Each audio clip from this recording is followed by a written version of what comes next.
Alfred Fogel je pri prehladnih obolenjih prisegel na kombinacijo ameriškega slamnika in žajblja.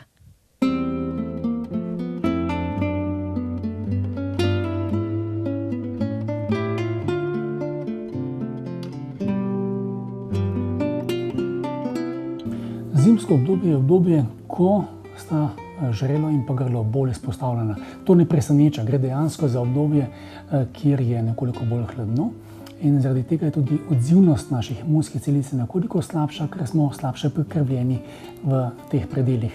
In če seveda pride do hitre okužbe z virusi, kar je v tem času bolj pogosto, čutimo pogostokrat te neprijetne občutke v žrelu in grlu, od hripavosti pa seveda do vnetega, bolečega, neprijetno zdraženega žrela.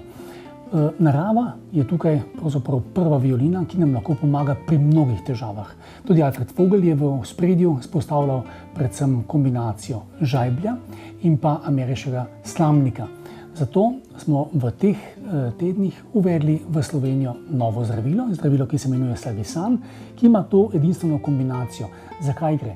Večina okužb v žrelu in grlu je namreč virusnih, zato tu največkrat antibiotiki niso učinkoviti, razen v primerih, kjer je pridružena tudi bakterijska okužba. Tipični primeri so recimo primeri angin.